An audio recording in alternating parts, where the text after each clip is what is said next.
आणि बातमी महत्वाची आहे। दादरच्या शिवतीर्थवर राज ठाकरेंची तोफ धडाडणार आहे। छत्रपती शिवाजी महाराज पार्कवर मनसेचा गुढीपाडवा मेळावा होणार आहे। मेळाव्यासाठी मनसैनिक छत्रपती शिवाजी महाराज पार्कवर जमायला सुरुवात झाली आहे। राज ठाकरे यांच्या भाषणाकडे आता सर्वांचं लक्ष आहे।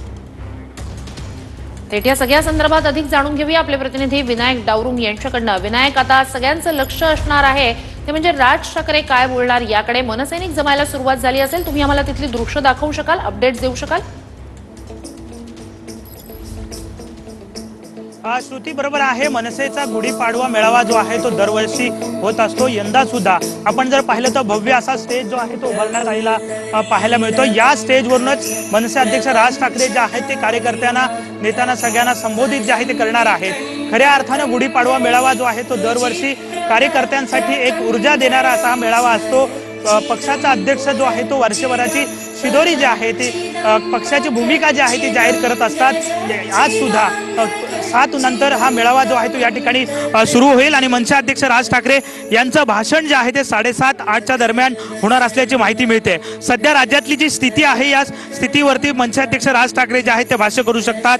त्यामध्ये सत्ताधारी असतील किंवा विरोधकांचे असतील, सगळ्यांच्या भूमिकेवरती बोर्ड जो आहे तो मनसे अध्यक्ष राज ठाकरे ठेवू शकतात। त्याचप्रमाणे छत्रपती शिवाजी महाराज असतील किंवा थोर महान पुरुष असतील यांच्याबाबत जी केली जाणारी वक्तव्य आहेत याचा समाचार सुद्धा मनसे अध्यक्ष राज ठाकरे आपल्या भाषणात घेऊ शकतात। आणि नेमकी भूमिका मनसे अध्यक्ष राज ठाकरे आजच्या या संपूर्ण भाषणात मांडतात हे बघावं लागणार आहे। कारण आपण जर पाहिलं तर मागील वर्षी मनसे अध्यक्ष राज ठाकरे यांनी महायुतीला बिनशर्त पाठिंबा जो आहे तो दिलेला होता, परंतु आता मात्र राज ठाकरे विधानसभा निवडणुकीमध्ये एकटे लढले होते। त्यामुळे साहजिकच सरकारवरती सुद्धा मनसे अध्यक्ष राज ठाकरे जे आहेत ते या आपल्या भाषणात ताशेरे जे आहे ते ओढू शकतात। त्यामुळे साहजिकच सगळ्यांचं लक्ष जे आहे ते या मनसे अध्यक्ष राज ठाकरे यांच्या भाषणाकडे लागलेलं आहे। हळूहळू गर्दी जी आहे ते या ठिकाणी जमायला सुरुवात होते। 7 वाजता खऱ्या अर्थानं या ठिकाणी सभेला सुरुवात होणार आहे। श्रुती, नक्कीच विनायक, अपडेट्स घेत राहू। तुर्तास धन्यवाद तुम्ही दिलेल्या संपूर्ण माहितीसाठी।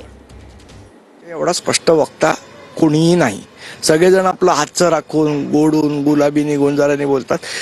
डोळ्यात अंजन घालणारं आपण ज्याला म्हणतो असं खणखणीत भाषण जर कोणाचं होत असेल, विचार मांडण्याचं काम होत असेल तर राजसाहेबांचं होतं। कुठला कोरटकर, त्याची लायकी नाहीये, एक पैशाची लायकी नाही, त्याच्यावर आपण चर्चा करतोय। कुणाल कामरा असेल, कुठली तरी औरंगजेबाची कबर असेल, या विषयांवर चर्चा करून माझी महागाई कमी होणार आहे का? की सन्माननीय राजसाहेब महाराष्ट्राला काय विचार देतात, काय आदेश देतात, आणि एक खात्रीने सांगतो साहेब, जो आदेश देतील तो आमच्या ठाण्यात पाळला जाईल। याच्या आधीही पाळला गेला होता। महाराष्ट्रात चालू असलेल्या घडामोडींवर काय होतं याच्यावर राजसाहेब काय बोलतात का ही आमच्यात उत्सुकता आहे। सो साहेब नवीन काय घेऊन येत आहेत आणि महाराष्ट्राला काय प्रबोधन करतात हे आम्हाला आज पाहायचं आहे। राज ठाकरे यांचा पक्ष सध्या भारतीय जनता पक्षाचा मित्र पक्ष आहे।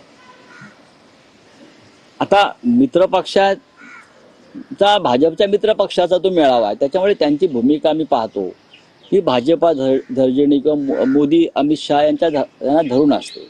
एकनाथ शिंदेसारख्या लोकांना मदत करणं हे महाराष्ट्राच्या एकंदरीत अस्मितेला आणि स्वाभिमानाला परवडणार नाहीये आणि मराठी माणसाला कमजोर करणाऱ्या भूमिका राज ठाकरे यांनी घेऊ नये अशी एकंदरीत आमच्या सर्वांची अपेक्षा आहे। राज ठाकरे, आमचे राजसाहेब ठाकरे हे मैत्रीतल्या दुनियातला राजा माणूस आहे। त्याचा सगळ्या पक्षांमध्ये मित्र आहे, पण ज्या वेळेला ते शिवतीर्थाच्या व्यासपीठावर येतात ना, त्यावेळेला ते कोणाचे मित्र नसतात, कोणाचे शत्रू नसतात, ते फक्त महाराष्ट्र धर्मप्रेमी असतात। आणि जे महाराष्ट्रासाठी महत्वाचं असतं तेच ते व्यासपीठावरनं म्हणतात। हे काय माहिती, याला सकाळी उठून भोंग्यावर बोलण्याशिवाय दुसरं काही काम नाहीये।